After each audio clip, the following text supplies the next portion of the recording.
Saudações vidreiras! Seja bem-vindo, seja bem-vinda! E aí, tudo certo?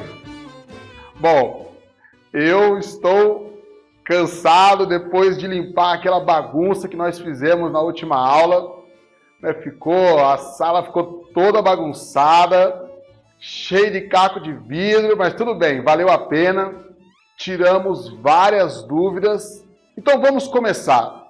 Antes de entrarmos no assunto que aconteceu ontem, no nosso quebra-quebra aí, eu quero só concluir, então, sobre os beneficiamentos. Eu falei para você que a maioria dos beneficiamentos acontece na face do vidro. A maioria desses beneficiamentos acontece aqui, na face. Pintura, acidação, jateamento, metalização e tantos outros. Agora, eu quero falar para você sobre os beneficiamentos que alteram a estrutura do vidro. O mais interessante é que, normalmente, esses beneficiamentos que alteram a estrutura do vidro não é muito normal a indústria fabricante realizar. Normalmente, quem faz esse tipo de beneficiamento são as beneficiadoras, as têmperas, as empresas que fazem curvação e tantas outras, e os ateliês.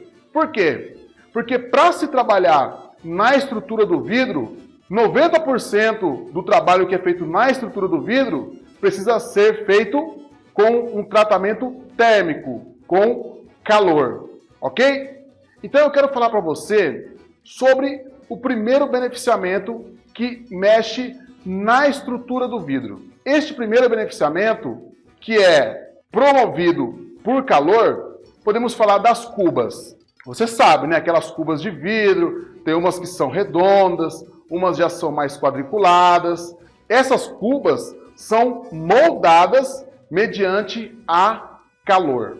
Então se aquece o vidro até ele entrar num estado mais maleável e aí se molda ele conforme o desejo do artesão. Outro beneficiamento que trabalha também com a estrutura do vidro é muito parecido com a cuba, que é a curvação. Então a curvação do vidro é muito interessante porque é feito por uma forma, pelo menos aqui no Brasil, é mais realizado por formas, tá? Eu já vi em alguns sites estrangeiros que eles não utilizam formas, eles utilizam a espécie de uma cinta, umas cintas que vão moldando o vidro. Tenho algo interessante a te dizer. Como no Brasil é muito comum ainda se curvar vidros mediante formas, eu quero te orientar num ponto. Geralmente, para se curvar o vidro, não fica muito caro. O que fica caro muitas vezes? A forma. A forma que costuma ficar caro. Então, eu, quando trabalhava atuando aí nas distribuidoras, eu aprendi a duras penas que muitas vezes convém você consultar o seu beneficiador que faz a curvação se ele já tem uma forma que é referente àquilo que você quer fazer. Por exemplo, no meu caso, um dia um cara tinha me pedido um balcão. Um balcão para ele colocar na casa dele e ele queria que esse balcão fosse curvo.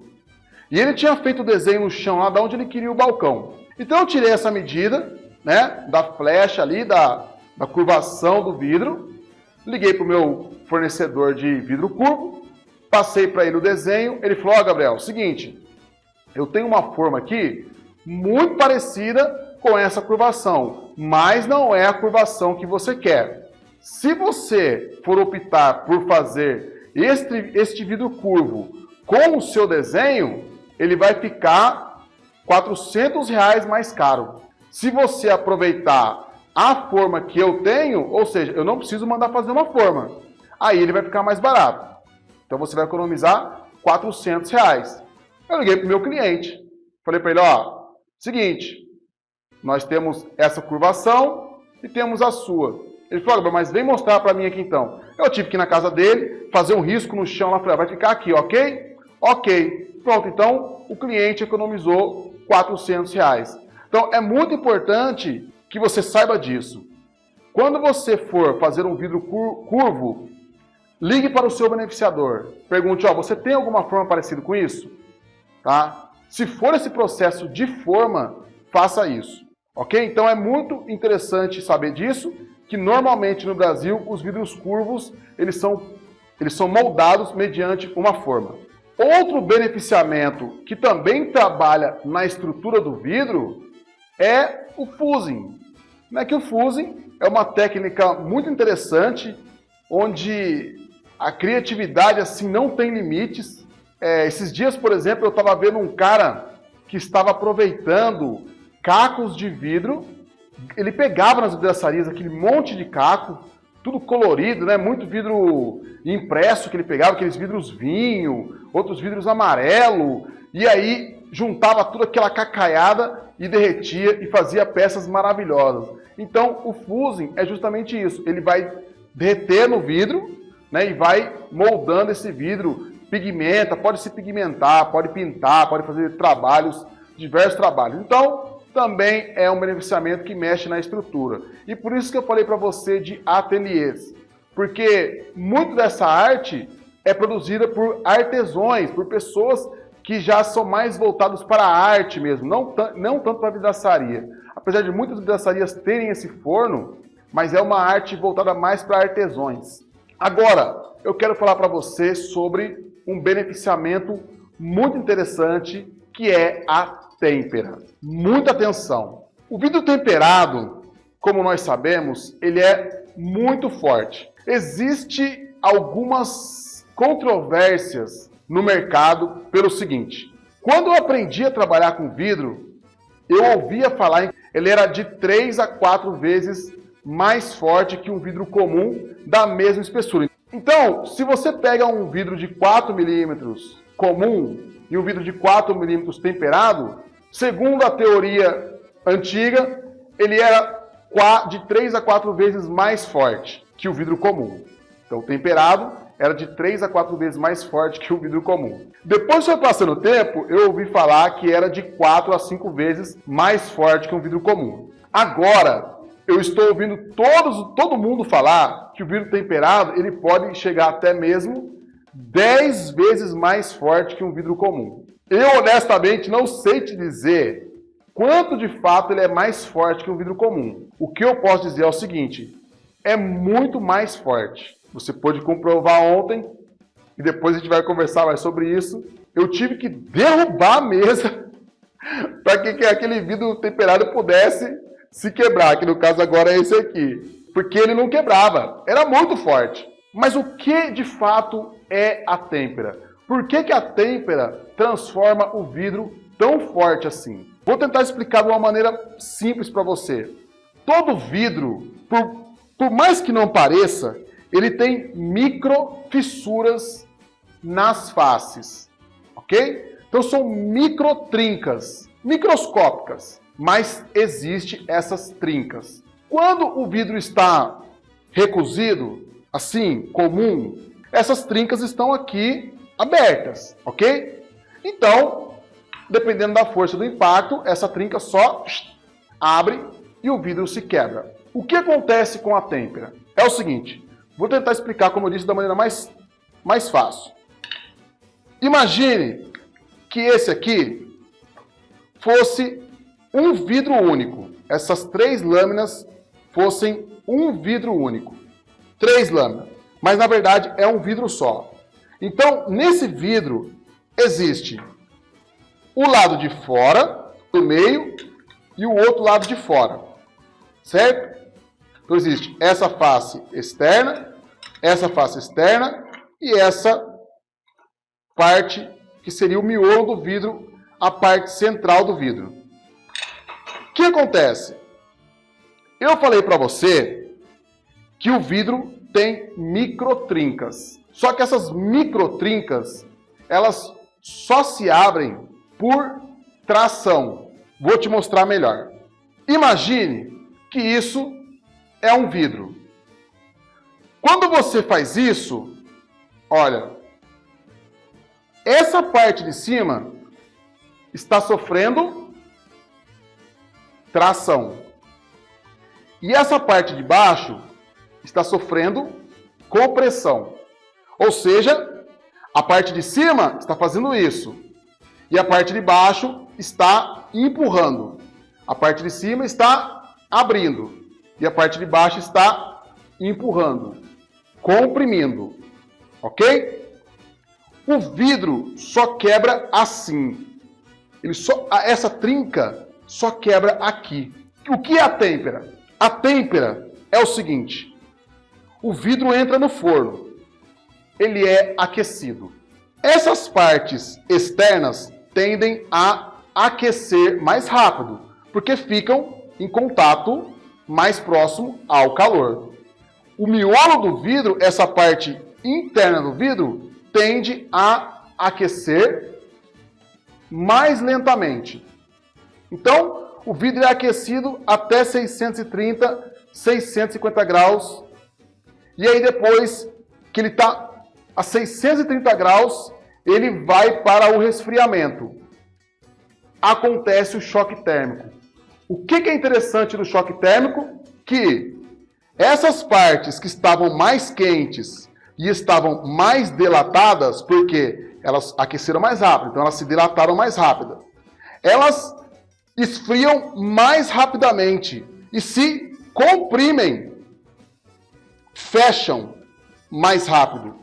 E a parte interna vai esfriando lentamente. Então, as duas laterais se comprimem, é como se elas estivessem fechando, e o meio está empurrando. Ou seja, imagine isso. As duas faces do vidro estão assim. Essa aqui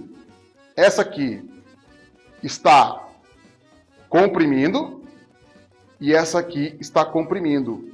E o meio do vidro está empurrando, ou seja, está fechado. O vidro está assim. Ok? É por isso que quando o vidro temperado quebra, porque ele está pressionado. Ele está comprimido. As faces estão comprimidas. E o meio é como se estivesse expandindo. Ok? Então, é um jogo de empurra. Um empurra para dentro e o outro empurra para fora. E aí, as microtrincas estão sendo fechadas. Ok? Entendeu? E por que o vidro temperado, então, ele se torna autoportante? Por que ele se torna 10 vezes mais forte do que o vidro comum? Justamente porque as trincas estão sendo fechadas. E essas trincas só existem nas faces, não existe no meio. Por isso que o vidro temperado ele é mais sensível nas bordas. Outro beneficiamento que acontece, que nós chamamos de beneficiamento invasivo, são 3. Os furos, que é invasivo, né? Ele fura, não acontece só na face, acontece em toda a estrutura do vidro. Então são os furos, os recortes e a lapidação. Então, a gente sabe que quando o vidro é cortado, ele fica todo irregular aqui e fica cortante. Então, o acabamento, a lapidação serve para poder dar uma uniformidade na borda e depois a lapidação serve para poder dar o brilho nessa borda. Como nós sabemos, o vidro temperado, depois que ele é temperado, pouco se pode fazer nele. Por exemplo, furação não pode mais. Então, antes de temperar o vidro, tem que ser feito todos os procedimentos invasivos, seja furação, recorte e lapidação. Gabriel, dá para lapidar um vidro temperado? Eu vou ser sincero com você. Eu já lapidei alguns vidros temperados, mesmo sabendo que não é aconselhável. Até um dia que Fui ajudar um amigo que tinha errado umas medidas lá. Fomos passar o vidro dele. Na época eu era gerente lá do chão de fábrica da empresa. E aí fui quebrar o galho dele. Aí o vidro estourou na máquina. Me deu um trabalho para poder limpar aquela máquina. Perdemos quase um dia inteiro, porque o bendito do vidro temperado estourou na lapidadora. Ou seja, não pode. Outro fato que aconteceu também, o cara foi fazer uma loja, e aí ele errou a medida também. Ele tinha feito uma vitrine, e aí falou, Gabriel, cara, quebra o galho para mim, lapida esse vidro aí. Eu lapidei o vidro para ele. Isso foi antes de quebrar na máquina. Lapidamos o vidro para ele. Umas 10 peças de vidro, não me lembro a quantidade, era mais de 10 peças. Deixamos todas as peças no cavalete, encostadinho lá. Beleza, ele iria vir buscar no outro dia. Quando nós chegamos no outro dia para trabalhar, não tinha uma peça inteira. Todas as tinham quebrado. Se você fizer um projeto, esquecer de um furo e o vidro estiver temperado, não tem o que fazer. Não tem como resolver. Uma pergunta que me fizeram ontem. Gabriel, o vidro temperado, ele pode ser acidado? Pode. Porque o ácido é uma química. Entendeu? Gabriel, o vidro temperado pode ser jateado? Detalhe. Pode. Alguns falam que não pode, outros falam que pode. Eu vou explicar para você. Depende muito do jato. Existem os jatos que eu não mostrei para você, mas que se chama jato cavado. Olha o nome, jato cavado. É um jato que o material abrasivo é tão violento que ele vai fazendo um buraco no vidro. Onde ele vai passando, ele vai fazendo um buraco. Por isso que se chama jato cavado, porque aquele material abrasivo cava o vidro.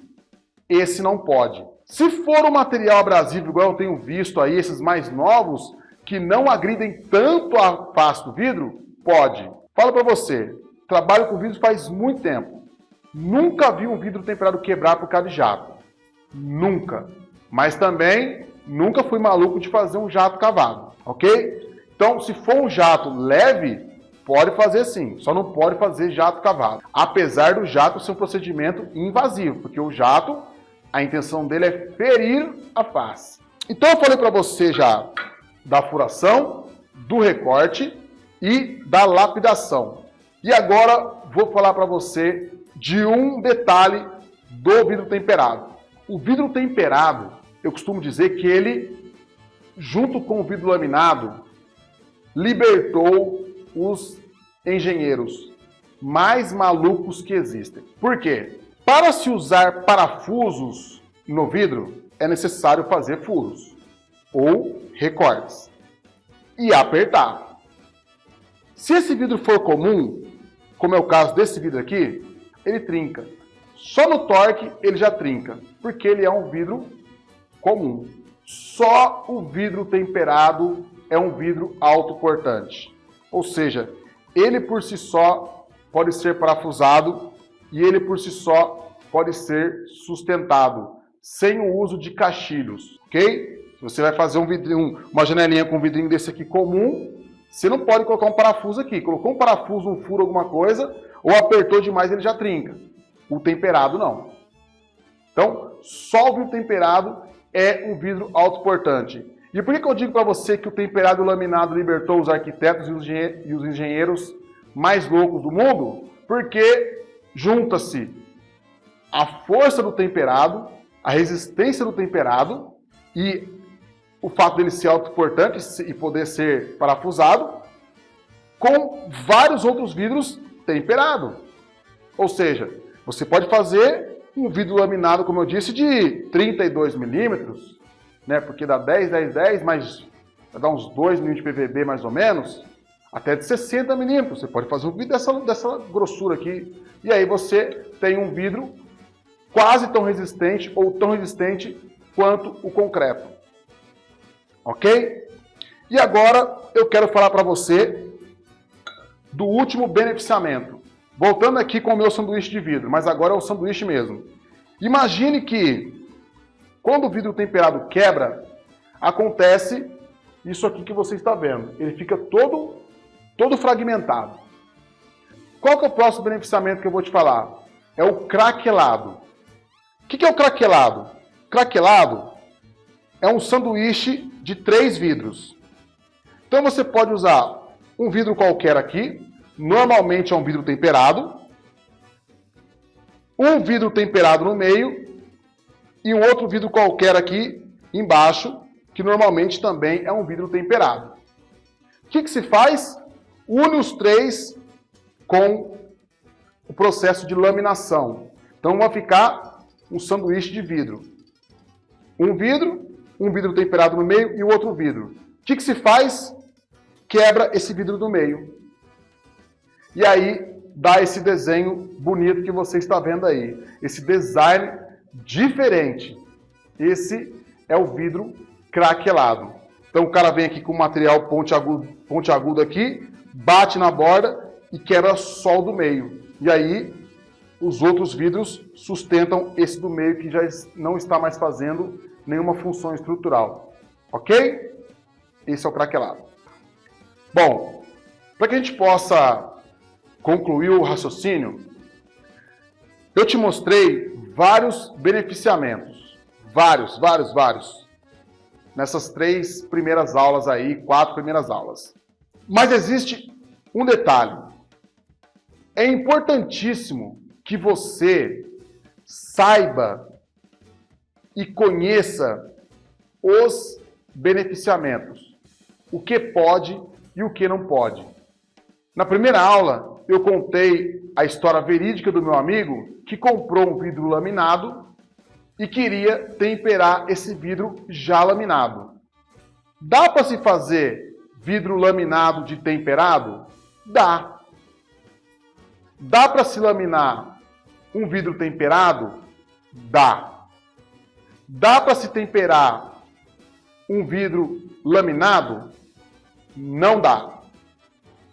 Porque, como eu disse para você, o laminado tem o interlayer aqui entre ele.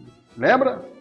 Que é a mortandela que eu falei. Aqui é o pão, aqui é o pão, aqui é a mortandela. Então, esse interlayer que vai no meio, ele não pode mais receber um calor de 650 graus. Se ele receber esse calor, vou mostrar para você uma foto que eu tenho de um prédio que pegou fogo em Taubaté e o vidro da janela era laminado. Meu, é muito interessante. O laminado aqui, o PVB, derreteu todinho. Vou te mostrar agora, beleza? Olha aí como é que é. Viu? Então não pode. O vidraceiro, ele tem que conhecer os procedimentos.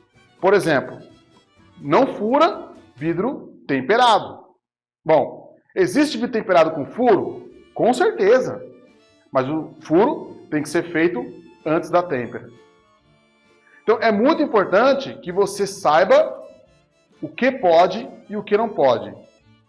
Agora você já sabe que não existe limite, quer dizer, existe, né?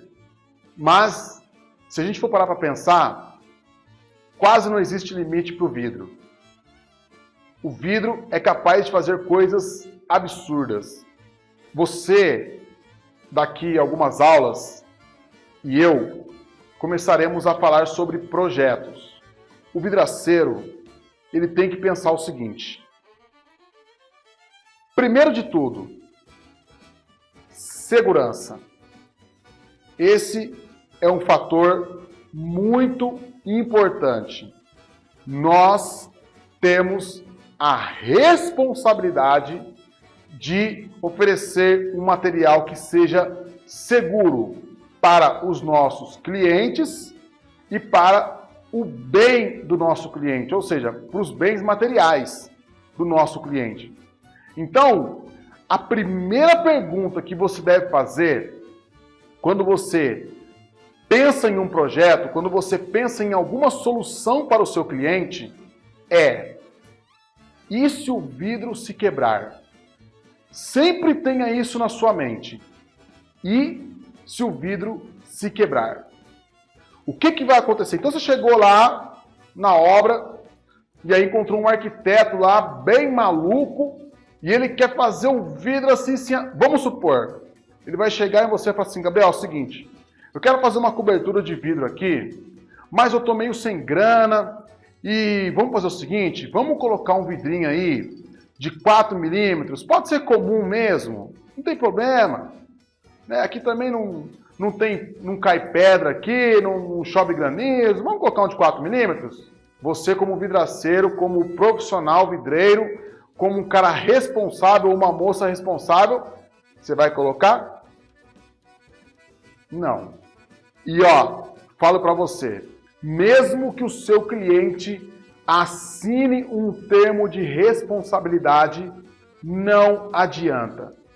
Se o vidro cai e mata alguém, você pode apresentar o termo de responsabilidade. Você vai ser responsabilizado. Porque o cara vai alegar que ou assinou sob pressão ou então não sabia o que ele estava assinando. Que ele não foi orientado corretamente. E, por mais que o juiz entenda que ele sabia o que ele estava fazendo, o juiz não aceita o fato de você, como um profissional, ter colocado a vida de uma pessoa em risco. Ou seja, você vai ser condenado por... Sabe aquele quando o cara comete o crime sem a intenção de matar? Então, é isso aí que você vai ser culpado. Você não teve a intenção de matar, mas você sabia dos riscos. Então você vai ser responsabilizado. Então, muito cuidado com aquilo que nós colocamos na obra do nosso cliente. Eu digo para você, eu já sofri diversas pressões por fazer algo que eu sabia que era errado. Eu sou sincero com você. E eu já fiz isso. No calor da situação, você faz. Mas eu digo para você, na hora que o negócio fica feio, todo mundo pula fora. E você fica lá. Não tem como você sair. Aí o cara já não lembra mais o que ele falou, ele já ele não falou nada. Então eu digo para você, realmente, às vezes, nós temos que nos negar até mesmo a pegar um serviço. Porque o vidro, ele tem diversas possibilidades, mas ainda assim é um material perigoso. Então você tem que saber o que você vai fazer. Dá para fazer uma cobertura de vidro? Dá. Dá para você fazer uma cobertura de vidro para o cara até pular em cima. Para o cara até dançar, para o cara montar uma danceteria sobre a cobertura dele. Dá para fazer. Colocar 1000 pessoas na cobertura, dá para fazer. Mas tem que ser o vidro certo. Tem que ser da maneira certa. Então é importante que você saiba disso. E se o vidro se quebrar? Se esse vidro se quebrar, vai acontecer o quê? O que pode acontecer? Depois de algum certo tempo de vidro, né, de fazendo projetos e lidando com arquitetos, engenheiros e clientes, eu criei uma regrinha que eu quero te passar. A regrinha das 3 peneiras. Primeira pergunta que você tem que se fazer. Onde? Segunda, para quê? Terceira, por quê? Primeira pergunta, onde? Onde será instalado o vidro? Você, na qualidade de projetista, que você vai aprender também nesse curso, bastante coisa sobre o projeto, você tem que perguntar, onde? Por exemplo, posso colocar esse vidro de 2 metros por 1 metro, de 6 milímetros, com perfil U, aqui nessa sala? Posso. Se eu pegar esse mesmo vidro, de 1 metro por 2 metros, posso colocar com o mesmo perfil U, lá em Paraibuna, no topo do morro, onde o vento lá chega a levantar telha? Não pode. Então, sempre se pergunte isso. Onde? Não é porque você fez um projeto ontem e deu certo, que você vai fazer esse mesmo projeto hoje e vai dar certo. Por quê? Porque depende do lugar. Depende do substrato que você vai estar tendo na obra. Depende de muita coisa. Às vezes, na mesma casa, muda-se muito. Por exemplo, acontece muito isso quando você trabalha em têmpera. Quando eu trabalhava em têmpera, fazia projeto para os vidraceiros, funcionava assim. O cara mandava só os desenhos para mim. Janela de 1 metro por 1 metro. 10 janelas de 1 metro por 1 metro. E aí, posso fazer de correr. 1 metro por 1 metro, vou fazer tudo de correr. Só que legal, 5 janelas é aqui com o peitoril de 1 metro. Só que 5 janelas é a 3 metros de altura. Como que faz para o cara abrir uma janela de correr a 3 metros de altura? Entendeu? Onde será instalado? Para quê? Para que o cliente quer esse vidro? O nosso cliente, muitas vezes, ele já tem algumas ideias de vidro. Gabriel, então, eu quero esse vidro aqui de 4 milímetros na cobertura. Não dá certo. 4 milímetros comum não vai dar certo. E 4 milímetros também sem ser comum temperado, também não vai dar muito certo. É muito fino. Entendeu? Para que ele quer? Ele quer esse vidro aí por estética, só para poder colocar um vidrinho em cima da cobertura? Ele quer esse vidro para proteção? Ou então ele vai colocar um vidro na casa dele? Ele quer um vidro que seja seguro, que tem que ser seguro? Ele quer um vidro, não, Gabriel, não precisa ser seguro, é só para colocar num quadro, colocar numa moldurinha. Essa pergunta você tem que se fazer. E por quê? Por que que você não deve colocar o vidro de 4 milímetros na cobertura? Por que que você não deve colocar um vidro de 2 metros por 1 metro com perfilzinho U de 6 milímetros lá em Paraibuna, no topo do morro? Se pergunte isso. Onde, para quê e por quê? Essa é uma regrinha de ouro. Se passar nessas 3 peneiras, provavelmente você terá êxito no seu serviço.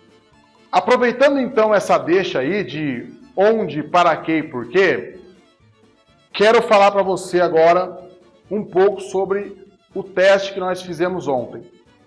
Vou ser sincero com você.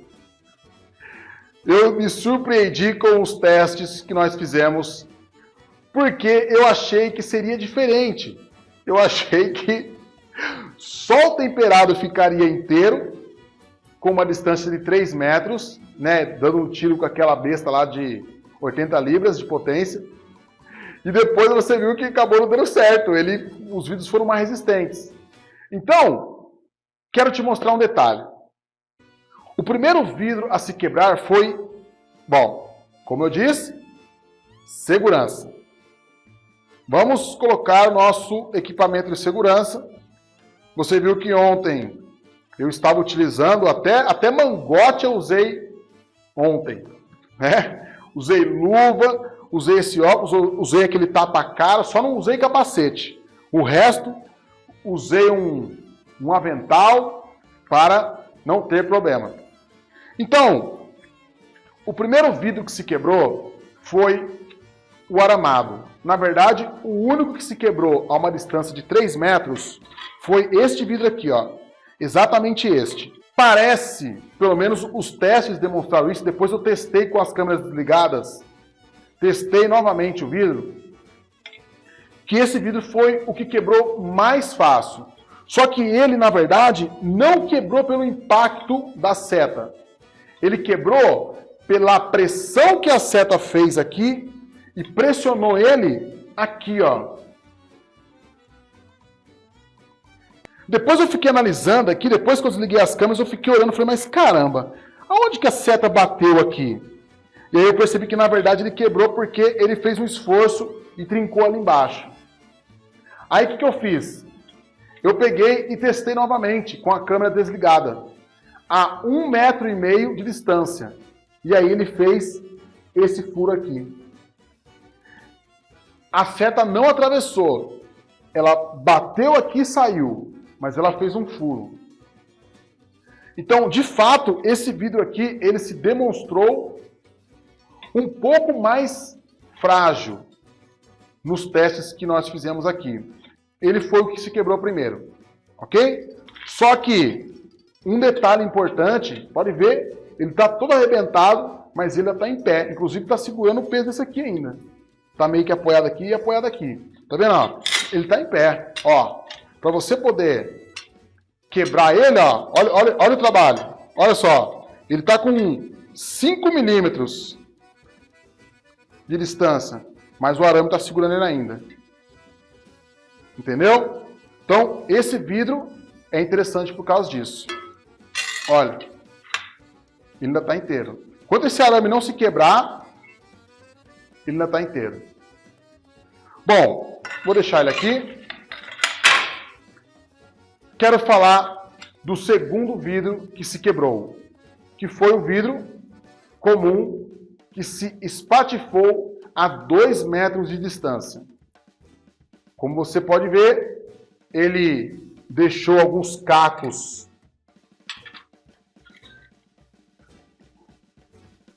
bem pontiagudos aqui, né, que causam estrago.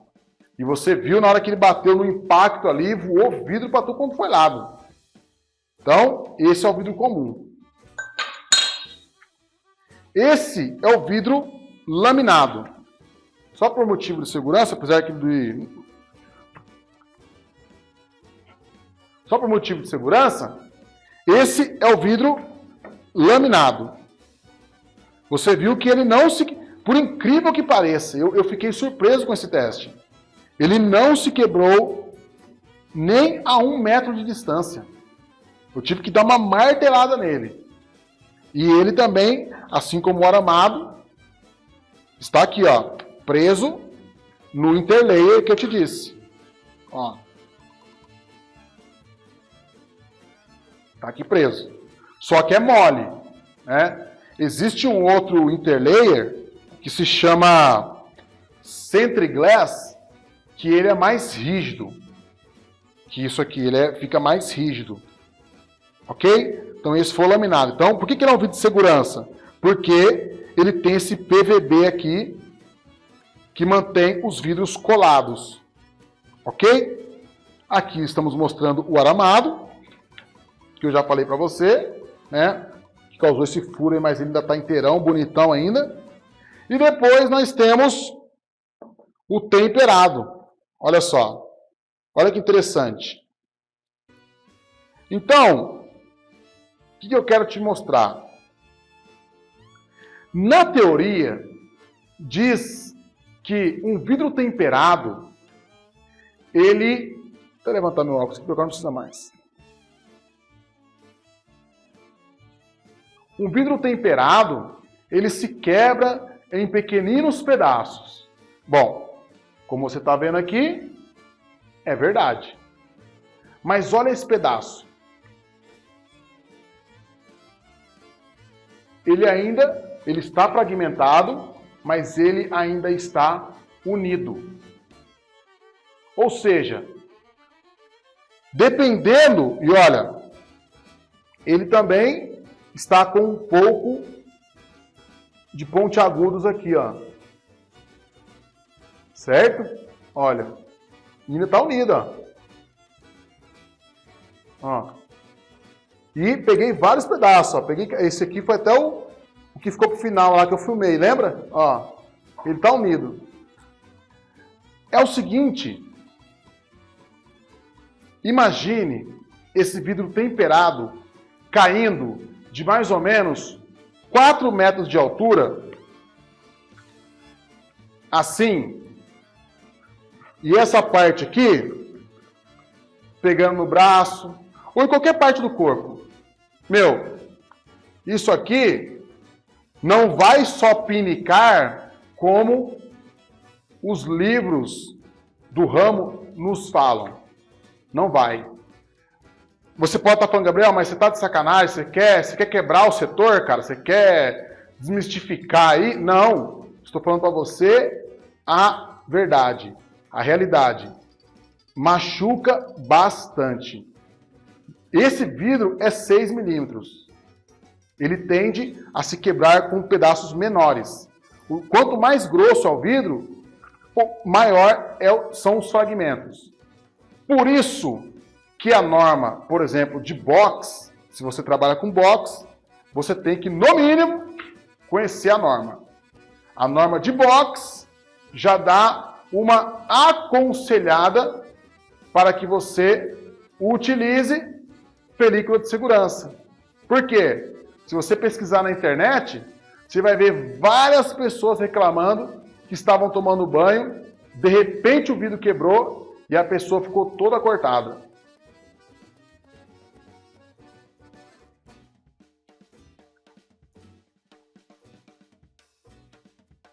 Só para a gente fechar.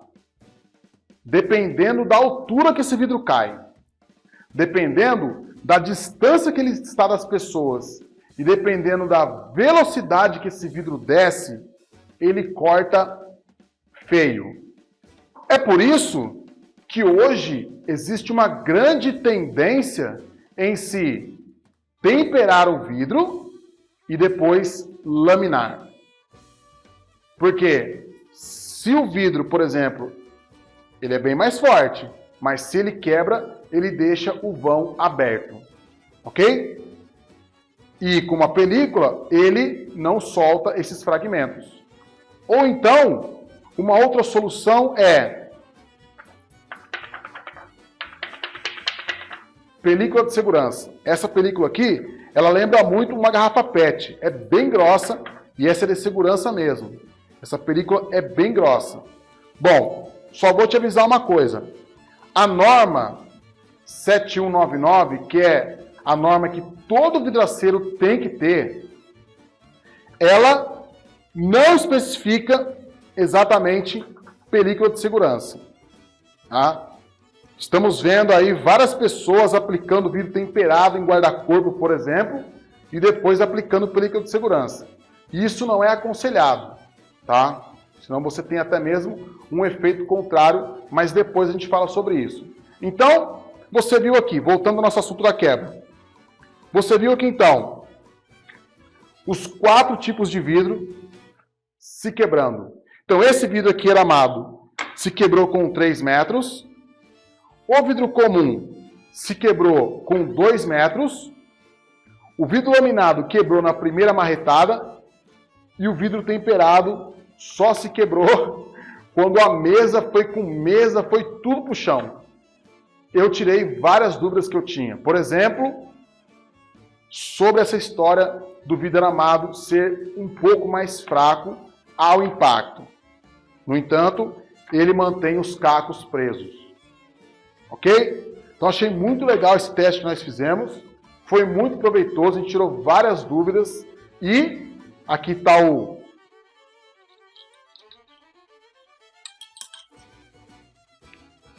Como pode ver, o impacto realmente foi violento. Olha, só pancada.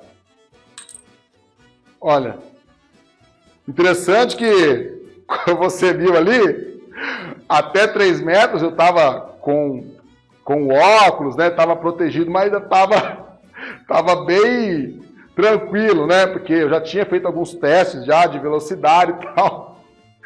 Mas depois que o vidro não se quebrou, que nós tivemos que apertar com 2 metros, eu comecei a ficar preocupado.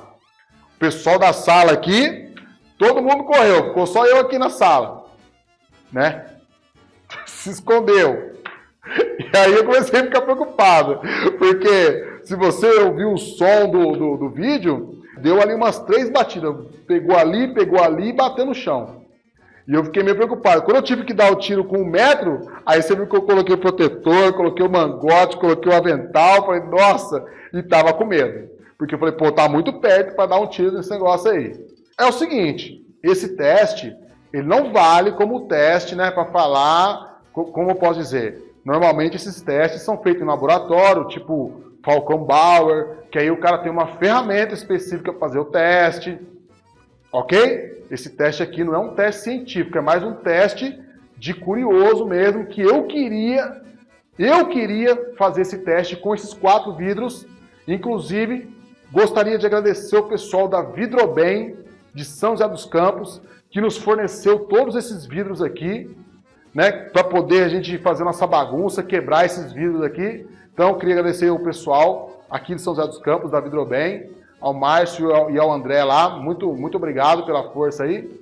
E é isso aí, pessoal. Então, foi comprovado. Vidro laminado, vidro anamado, vidro comum e o vidro temperado. Quero fazer uma pergunta para você. Quero que você me responda na segunda-feira. Vou te mandar esse exercício para você fazer no final de semana. O vidro, ele é tão lucrativo, que até o caco de vidro temperado pode te dar lucro. Agora eu quero te fazer uma pergunta. Na sua opinião, o que você acha que dá para fazer com caco de vidro? Como que você pode ganhar dinheiro vendendo esses cacos aqui? Para que serve esse caco de vidro? Quero te desafiar. Ok? Quero ver se você realmente tem o espírito empreendedor. Para você ver que até com caco de vidro, bem pequenininho, dá para se ganhar dinheiro. E eu quero saber como que você faria isso. Ok? Bom, lembrando que se ficou alguma dúvida referente ao que nós estamos falando aqui, por favor, me mande um e-mail para a gente poder expor aqui o que está sendo falado. Muito do que eu falei hoje, já foi o que eu li de alguns e-mails, algumas dúvidas, já coloquei aqui. Ok? E ó, não se esqueça, ajude-nos a divulgar isso que está acontecendo aqui. Como eu disse, nós temos que nivelar o mercado para cima. Vamos tentar fazer isso. Vamos compartilhar o vídeo do setor vidreiro, vamos fortalecer o nosso mercado. A concorrência, ela pode ser vista de duas maneiras, muito ruim ou muito boa. O concorrente nos faz olhar o horizonte e pensar, o que eu posso fazer para ganhar esse cara? Sem se abaixar preço, né? Se todo mundo quiser evoluir nos produtos, o mercado sobe o nível. Se todo mundo pensar que para ganhar a obra tem que se abaixar o preço, o mercado desce o nível. Ok? Meu nome é Gabriel Batista. Eu faço parte do setor vidreiro. Para nós, o importante é você saber. Aquele abraço.